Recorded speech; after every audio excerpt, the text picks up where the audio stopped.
IVM.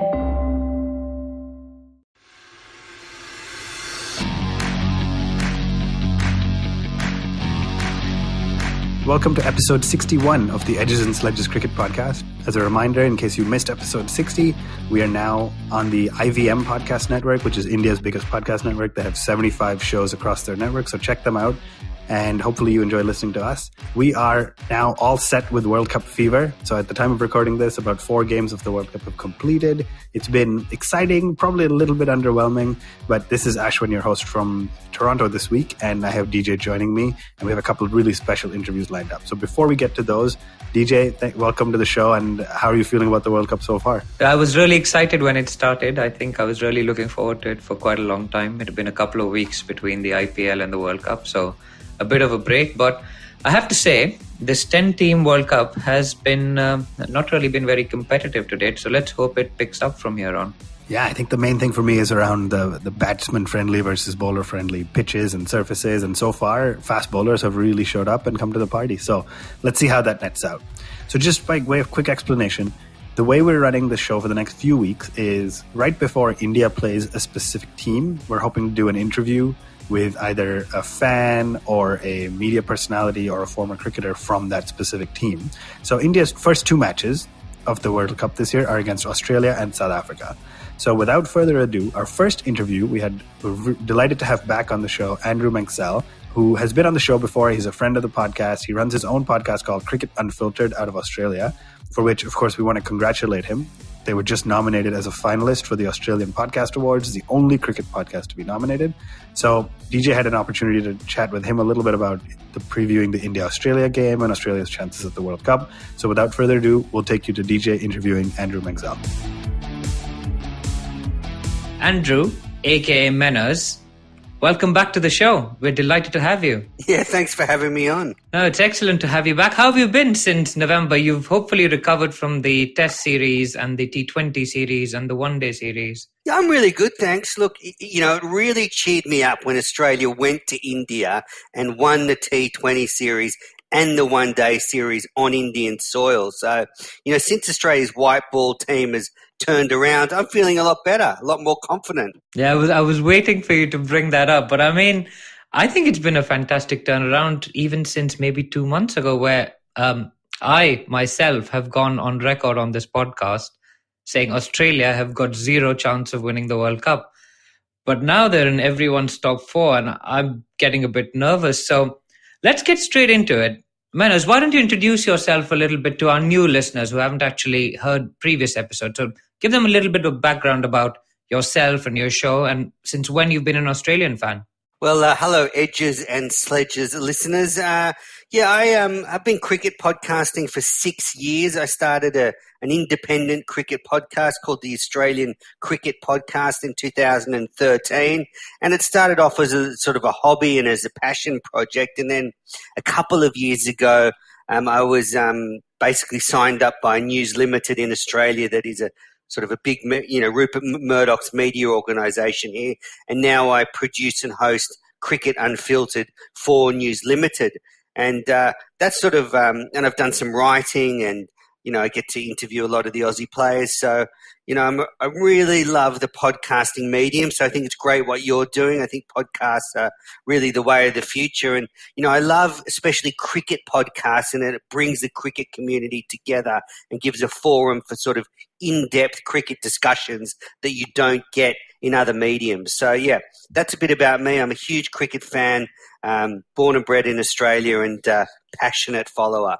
Yeah, thanks, Menczel. And I absolutely agree. I think the cricketing podcasting community is fantastic. And it's great speaking to people like yourself and others as we'll go along this World Cup about cricket and seeing the passion about the game from all over the world. So let's get to the Australian team now. So first things first, right? Are you happy with the World Cup squad that was selected? Were there any surprises, any omissions, any inclusions, any missing marshes maybe? Well, I am relatively happy with the Australian squad.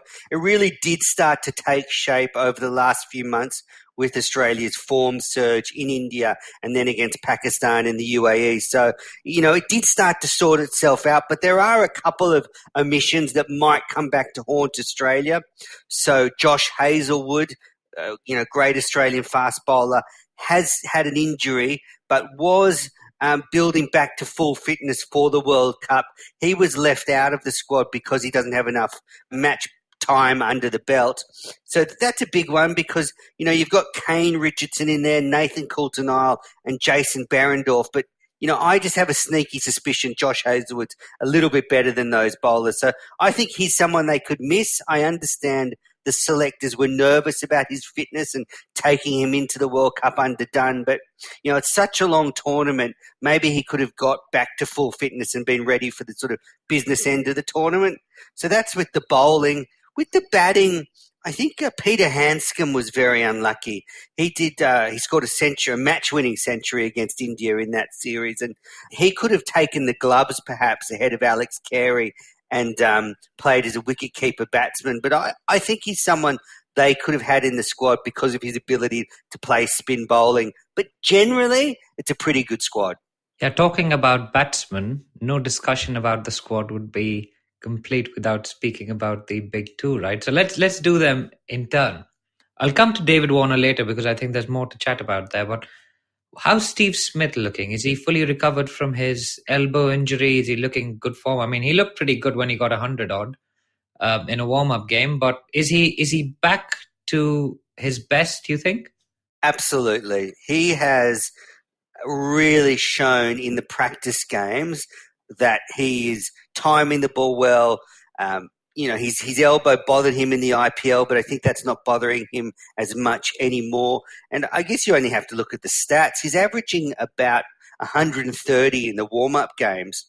So I would be very worried if I was opposition bowlers coming up against Australia because not only is Steve Smith in good form, but he doesn't have the burden of captaincy this time. So he can just fully focus on his role as, maybe being the best batsman in the world. So, yeah, he's back. Be worried. Be very afraid. Very interesting. And what about Dave Warner? I mean, we were a little worried about Dave Warner even in the IPL because we thought that maybe he's going to have too much on his mind and he won't be able to deal with the pressure of coming back. But he came back and absolutely smashed it. And tell us what the Australian public is thinking about Dave Warner and maybe Steve Smith as well. Have they been fully forgiven? Yes, well, on your first question, I think David Warner's form in the IPL was superb. Since he's come back to the Australian squad for these warm-up games, his form hasn't been quite as strong, but he's also moved around the batting order. And there is some discussion about whether he will bat at 3 or open the batting in the first game against Afghanistan. But I think once we sort of see him opening the batting for Australia, he'll do pretty well. You ask about whether they've been forgiven. It is a divisive issue in Australia. So, there are some people that have forgiven Smith and Warner and just want to move on, but there is an element that will never forgive them. And you only have to look at social media or articles about them that, some comments are positive, but some comments in the comments field are, they're cheats and we never want to see them playing again. So it's a very much divisive issue about them, but most fans are just happy to have them back because they're so good. And I think I can tell you as a fan of the opposition that we'd much rather play Australia without both of them. But what would your ideal batting order be? Because it seems to be some confusion about the top order as well as the middle order. Where does Smith bat? Where does Warner bat? I mean, being Indian, we're obsessed with our number 4 slot, right? So, I mean, I'm guessing the Australians aren't any less. So what would your ideal top 4, top 5 be? Well, my ideal top, say, 6 for Australia in this World Cup would be Warner and Finch opening, Usman Khawaja at number 3, Steve Smith at number 4, Glenn Maxwell at number 5, and Marcus Stoinis at number 6. But there is some discussion that Shaun Marsh could force his way into the side and he could force his way in ahead of, say, Usman Khawaja or Marcus Stoinis if the selectors go for one less all-rounder. So Sean Marsh is the question now about whether he can force his way into that top six. But my ideal top six doesn't have Sean Marsh in there. Yeah, frankly, I find it amazing that someone like Usman Khawaja could be threatened by Sean Marsh. I mean, Sean Marsh has been tried and I'd almost say discarded in some ways. I'd rather play Australia with Sean Marsh in it than Usman Khawaja, to be honest. But I guess we'll just have to wait and watch. So you've told us about the batsmen to watch out for. Who are your bowlers to watch out for? What are your thoughts? Is it going to be the spinners who do the job for you? Is it going to be your quicks? What's your feeling about the Australian bowling attack? Well, I think Stark and Cummins are the real danger men for Australia, the two big quicks, and Stark seems to be getting back to his best form just in time for this tournament. We all remember how destructive he was in the 2015 World Cup. So if he's anywhere near at that level of form with the sort of pace and in-swinging Yorkers, he's going to be frightfully difficult to play. The other bowlers, Nathan Coulter-Nile, he's a little bit of a sort of second choice fast bowler. I would say he's a danger man. He can hit the pitch hard and bowl a good slower ball. And you mentioned the spinners. So Australia should take in Adam Zampa as the number one spinner. But I just have a little bit of an idea that Nathan Lyon could have a really good World Cup. He's such a good bowler, just a class act. And I think if the pitches turn a bit, Nathan Lyon could be very effective. So do you see Australia playing two spinners or just the one, with Zampa being the number one spinner? I think throughout this World Cup, for everybody, we're going to see the teams change to do with the conditions. So if you turn up to a ground and it's a bit moist and it's a bit cloudy overhead, you'll go for more pace bowlers. If it's a dry day and dusty wicket, you'll go for the spinners, obviously. So I think depending on the conditions on the day will determine the makeup of not just the Australian sides, but a lot of teams, because conditions in England can vary depending on the weather. Absolutely agree. And I've always found it fascinating that when there's cloud cover and the ball's supposed to seam, I think Shane Warne used to say that if it seams, it'll spin. So for teams to play quicks when the great man himself said that it'll spin, I always find that fascinating. But maybe it has to do with gripping the ball or something I think else. It's got to do with if there's a little bit of grass on the pitch, it does give something for the ball to grip onto. So you can get a lot of turn. But that's Shane Warne talking. He could have bowled on anything and got wickets. It's not quite the same for every other spin bowler, I think. That's absolutely true. You only realize it once he's retired, right? What a special talent that man was. Anyway, speaking of special talents and favourite memories, Menczel, tell us, I mean, obviously Australia has won, 5 World Cups, so there'll be a lot of great memories for an Australian fan. But if you had to pick one game out of all of those, what would your favourite memory be? Yeah, this is a really easy one for me. And, very fortunate that 20 years ago I was able to travel around England following the 1999 World Cup. Me and a good friend, very much younger than we are now, went to a lot of the games in that tournament. One against India, I remember at the Oval in the Super Sixes stage. Australia batted first. And then me and my friend, we went to get a cold, refreshing beverage out the back of the stand in the lunch break and, made our way back after lunch. But we hadn't even sat down yet when Glenn McGrath dismissed the great Sachin Tendulkar for not many runs in that game. So I think it was a fourth ball dismissal. I do remember that. Was it at the Oval as well? Was at the Oval, yeah. It was at the Oval. Yeah, and I think I was making my way down to my seat when the wicket fell.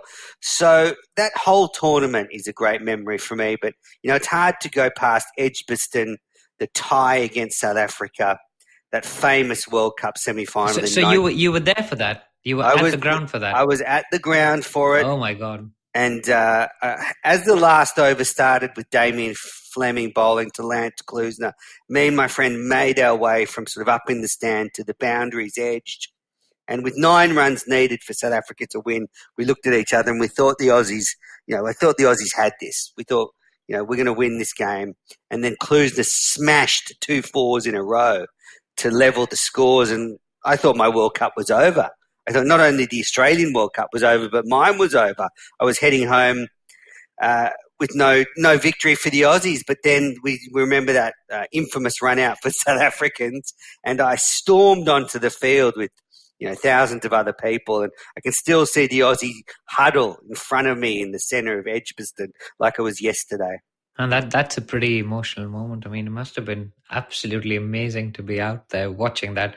And I think I was listening to one of the other podcasts, I think it's a Great Cricket, and they were talking about how on that last delivery, Mark Ward just kind of casually backhanded a throw at the non-strikers. And I mean, for him to do that on the last ball, with the World Cup spot on the line, I just find that when you look back at it now, it's just an amazing thing for him to have done. Did you remember exactly what he did? Did you not find it fascinating that he was so completely nonchalant about something like that right at the end? Yeah. Well, and also Damien Fleming rolling the ball down the pitch to Adam Gilchrist. I mean, every cricketer's instinct is to stand up and throw it at the keeper as hard as he can. But Fleming resisted that and bowled the ball down the wicket along the ground like a 10-pin bowler, and history was made. And I was just so lucky to be at that game because, it is one of the most famous games in cricket history in any format. Test cricket, one-day cricket, that game will live on in history for generations. And I don't think anyone can deny that. Now, speaking of India versus Australia at the Oval, there's a game coming up on the 9th of June to which I've been lucky enough to get myself a ticket. So I'll be at the Oval on the 9th of June. So tell us who you think is going to win that, who's going to perform, and tell us a little bit about India versus Australia. Who do you see winning that battle and why? Well, I think Australia is going to win that battle, and I think Australia will take a lot of confidence from that series victory in India. But I do have some concerns about this Indian side, that they do struggle in English conditions where the ball moves around a bit. And, the ball will move more than it does in India, and I think that will be difficult for the Indian players. We saw them collapse against New Zealand in a warm-up game when they had to bat first and there was a bit of movement in the air. So that is a concern for me for India, and I think Stark, Cummins will really trouble the Indian batting lineup. I mean, of course, with Kohli and Dhoni and Rohit Sharma, you can never write India off, but I just think Australia has the edge in that contest. And I am a bit worried about burnout for India. All these players, they played all summer in Australia. Then they went back and played the IPL. Now they're here at the World Cup. Maybe it's just going to be too much for them. So I think Australia should prevail in that game. Very interesting, because I've got some interesting counter arguments to that, because I think our bowling attack, India's bowling attack, is actually stronger than Australia. So if it's a spicy deck, you've got Bumrah, Shami, Bhuvaneshwar Kumar and 2 Risties. So I think that'll spell trouble. Plus, India actually chose to bat first in that warm-up game against New Zealand to test themselves in those conditions and try and get used to them. So I think India are aware of the issue. And I think also the game against Bangladesh has seen them peaking at just the right time. I think they scored 360 odd with Dhoni getting 100 in almost no time. And they were in trouble in that game as well in the first few overs. So I think they're finding their rhythm now. But as you say, I think it'll be a very close contest. Player burnout is obviously an issue, but I'm pretty sure they can just rest as much as they want after winning the World Cup. So it's not going to be an issue for them. So you have my prediction for the game. We're obviously going to find out on the 9th of June who wins that game. It's going to be an absolute cracker of a game because it's the 2 big teams, India versus Australia, traditional rivals. I think India are the only ones apart from New Zealand that have beaten Australia in the last few World Cups, if I'm not wrong, because India beat them in the 2011 World Cup to put them out of the tournament, and New Zealand beat Australia in the group games of the 2015 version. So I think Australia are a very strong team. They've just revived their fortunes in the last 2 months or so, where I was completely writing them off. And I think Ricky Ponting came out and said, Australia have got a great shot. And I was like, what is this guy smoking? But I mean, the recent records have been, Australia are finding form at the right time, which I find incredible. And we'll see over the next 2 months whether they can translate that into a sixth World Cup win. So, Manners, are they going to win that sixth World Cup? I hope so. I think they've got a very good chance. I put them in, the top few teams. And, I'll say yes. I'll say Australia's going to win the World Cup. Do they have that quality that the 1999 team had? I think they do have the quality.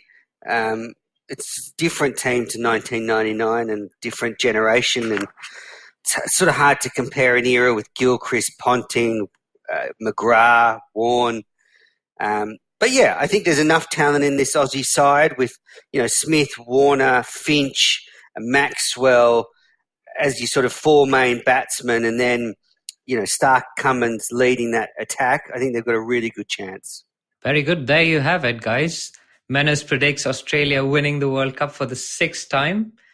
Manners, it's been an absolute pleasure to have you on the podcast again. If you want to tell our listeners where they can find your podcast, now's the time. Well, search Cricket Unfiltered wherever you listen to your podcasts, on a podcast app or Spotify. There's some great episodes. I spoke to some cricket greats recently about their World Cup memories. So have a listen.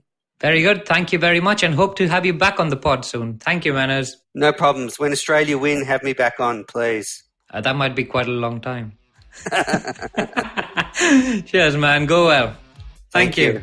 That was our interview with Manners, also known as Andrew Menczel. It was always great chatting with him, and I'm sure he'll be on our show again. As we move on, India's other opening game for the ICC World Cup is against South Africa. So we had a South African superfan join us straight from Cape Town. His name is Tim. You can find him on Twitter, but I'll let him introduce himself. And DJ and I both had the opportunity to talk to him. So without further ado, we'll cut to our interview with Tim, the South African fan, as a preview to the India versus South Africa match. Joining us this week on the Edges and Sledges Cricket Podcast is Tim, our resident South African fan. So Tim can be found on social media, on Twitter at Tim32_cricket. He's based in Cape Town and is a huge fan of the game and the South African team. Tim, thanks for joining us on the show. Thank you very much for having me. All right. So can you quickly just introduce yourself for our listeners and give them a little bit about your background and history with the game of cricket? I come from a very sporting family. I've been going to Newlands Cricket Ground, which is my home, from the age of 6. So the bug of cricket caught me at a very young age, and I've never looked back. It's always been a part of my life. I spent 4 years living in the UK, watching various test matches over there, but now I'm back in Cape Town again. Cricket is still very much a part of my life. That's fantastic. So as we mentioned, and we've shared with you as part of the Edges and Sledges during the ICC World Cup 2019, we are having folks join us to talk about the teams right before India plays against them, obviously as an Indian cricket podcast. So today we are hoping to talk to you about the South African team. We're going to do a little bit of a preview of the South African team. So just for our listeners, at the time of recording this, it's June 1st. South Africa has played one game already where they lost to England. But let me start by asking you about the South African squad for the World Cup 2019. How are you feeling about it overall? Were there any players that you felt deserved to be there that missed out, or any players that are in the squad that you don't believe belong there?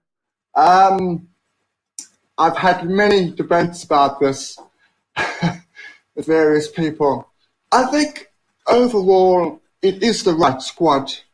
I personally would not have taken Hashim Amla for various reasons. I know that his record suggests otherwise, but I feel that we needed to move away from Hashim. I think that his best days are behind him. His fielding in the last 18 months to 2 years was a real concern for me, both on the ground and with his catching.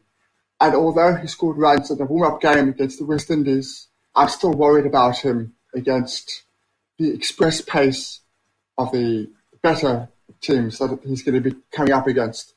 But apart from that, I'm happy with the squad. I think it's a good squad. It's a well-mixed squad.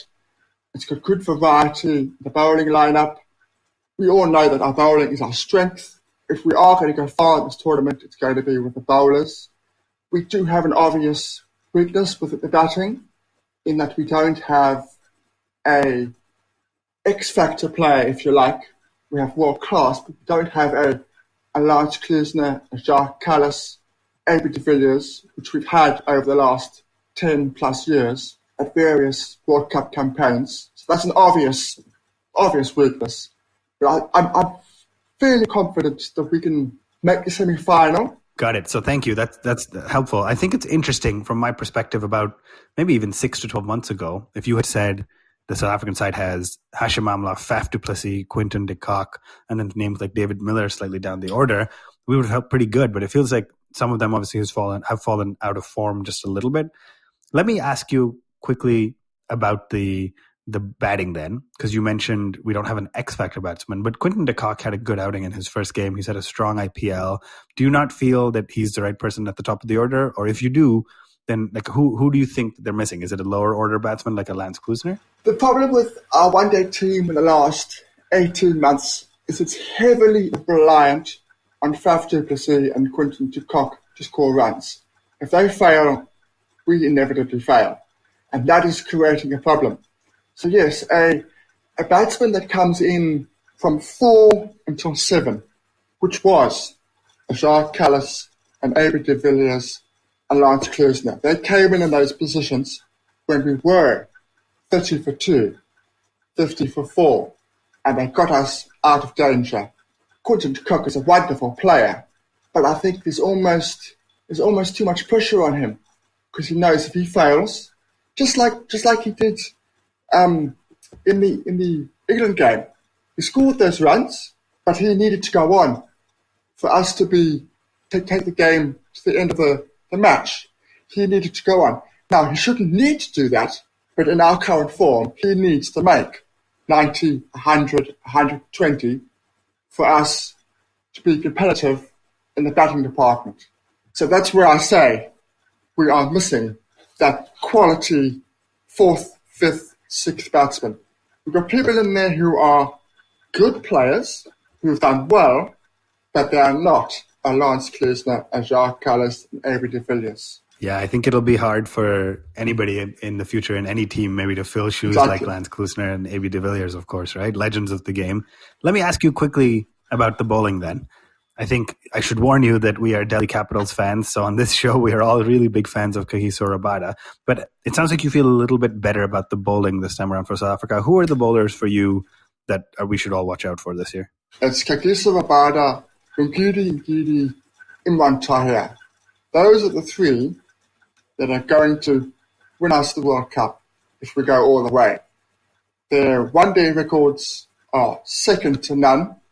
Luke Ngidi, prior to the England game, was averaging 21 with the ball, which was better than Kagiso Rabada. And everybody is in agreement that Kagiso Rabada is the better bowler. But in this format, Ngidi, although it's a short space of time, does have a superior record than his. It's those three bowlers that are going to take us all the way if we do go all the way. I also think that Dwayne Pretorius plays a vital role within the bowling department in that he's not going to get a lot of wickets, but he is going to contain people. And for him, and I thought he bowled really well against England, against that very powerful England battle lineup. I thought he bowled very well, and he did exactly what was required of him. So I think those are the three bowlers plus Pretorius that are going to take us all the way should we win. Yeah, it's a pretty fierce bowling lineup. DJ, let me ask you really quickly, from a South African bowling standpoint, who's your standout bowler? And we saw on the second ball of this year's World Cup, Imran Tahir got given the ball by Faf du Plessis, and we saw, of course, him get the wicket of Johnny Bairstow and take off towards the boundary. We are watching India versus South Africa together in just under a week. Do you expect we'll see Tahir make his way from the pitch to the boundary and get his entire week's worth of cardio workout a few times this World Cup? Yeah, I would love to see that happen. I mean, Imran Tahir is such a great character and the game just needs those, right? But for me, what I'm really hoping is that Dale Steyn is back and firing, because, I mean, there is nothing like Dale Steyn firing on all cylinders. We saw him for 2 games during the IPL, and what a difference that guy made.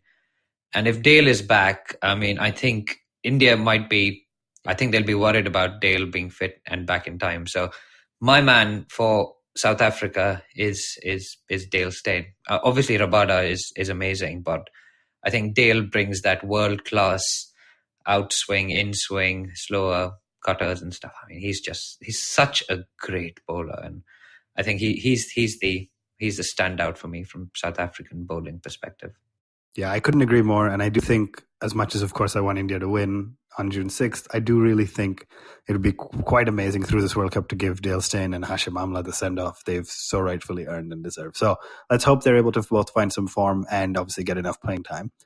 Tim, I'm going to come back to you and go a little bit back in time instead of talking about 2019 now.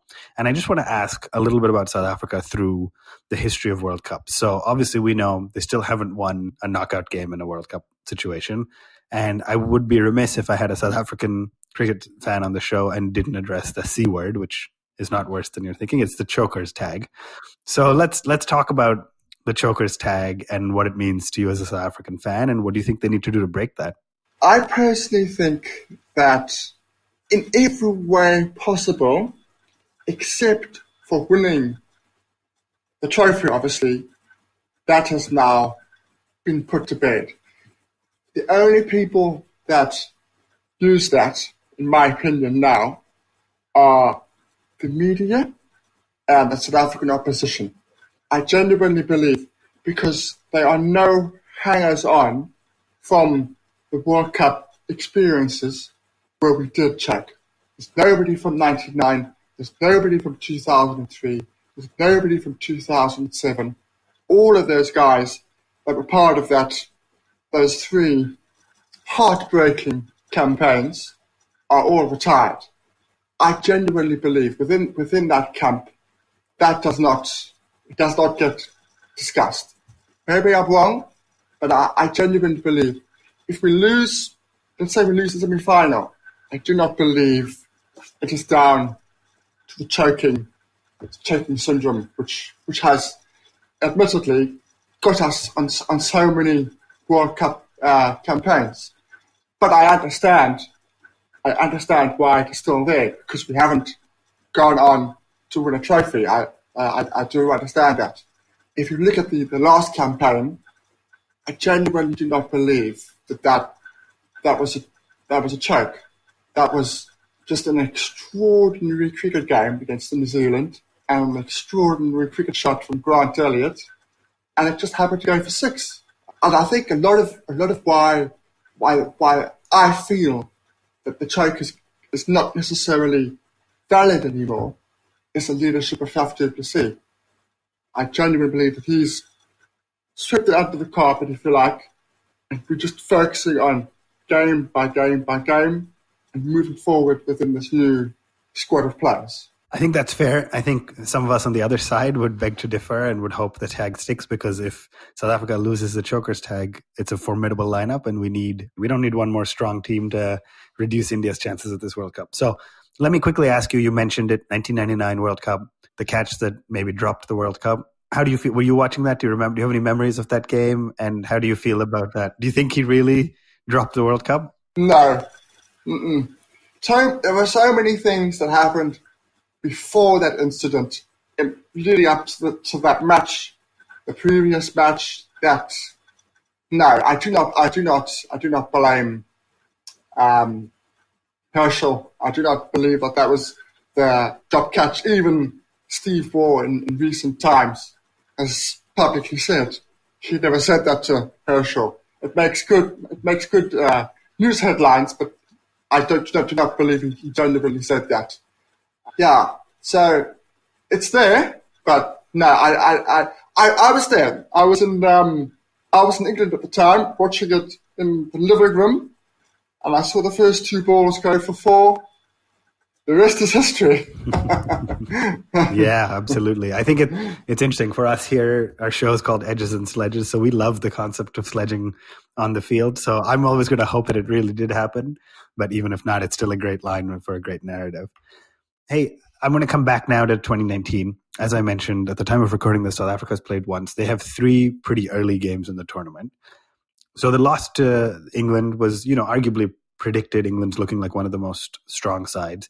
They now play Bangladesh on Sunday and India again on Wednesday, June 6th. What is your prediction June 5th? What's your prediction for the upcoming India-South Africa match? I don't know. I honestly don't know. It depends how the wicket's going to play. If it turns, India play Chahal and Kuldeep, and it turns, game over. It's as simple as that. Game over.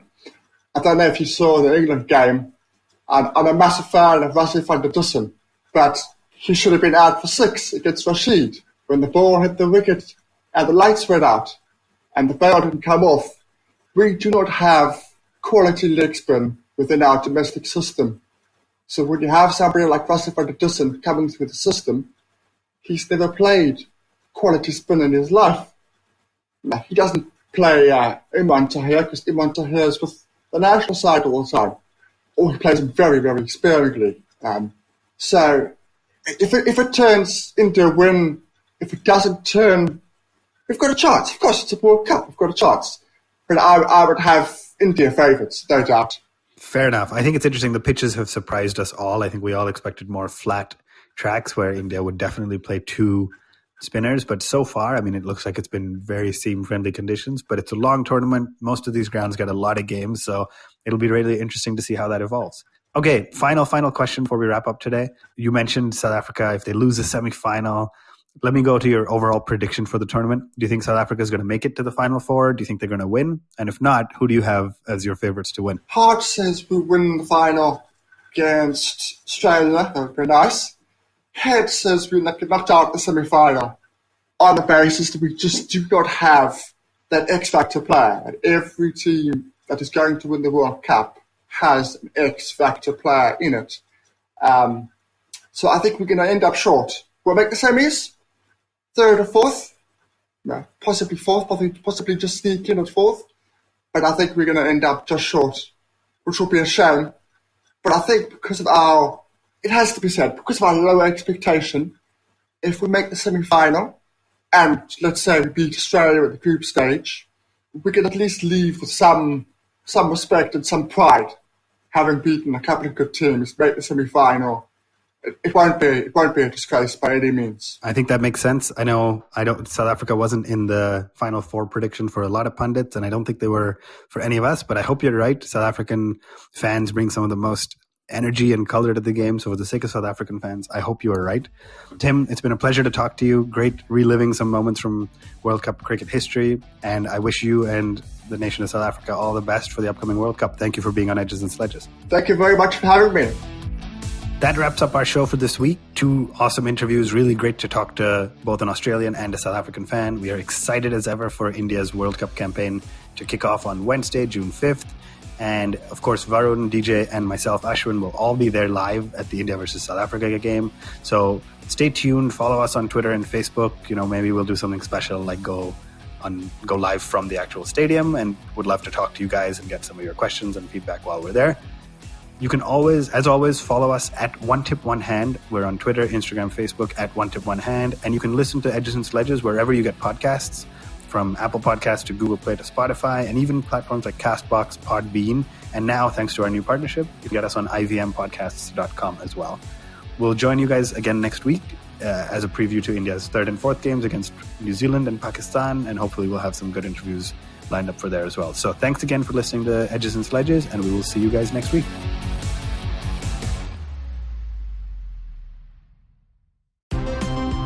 Look! Up in the internet! It's a meme! No! It's a cat video! No! It's the Geek Fruit Podcast!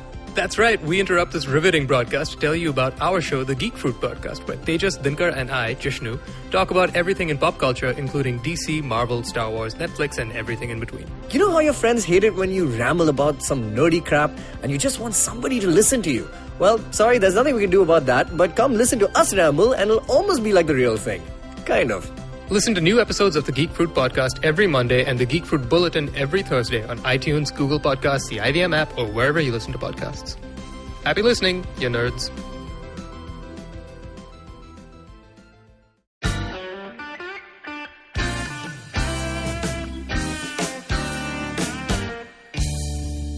Filter coffee is a fascinating beverage. You need to pick the right beans, blend them in the right proportion, roast them to perfection, and slow brew at the right temperature to get the perfect cup. Which is exactly like great conversations as well. You need to track down the most interesting minds, get them into their zone, and settle down for an unhurried, unscripted chat. And coffee for me is always, always, always best enjoyed with friends. I'm Karthik Nagarajan, and do share my table as I meet some of the most interesting people I know and sit them down for a strong cup of coffee and an even stronger conversation. Join me every Wednesday for a freshly brewed episode. This is not frappe. This is the Filter Coffee Podcast.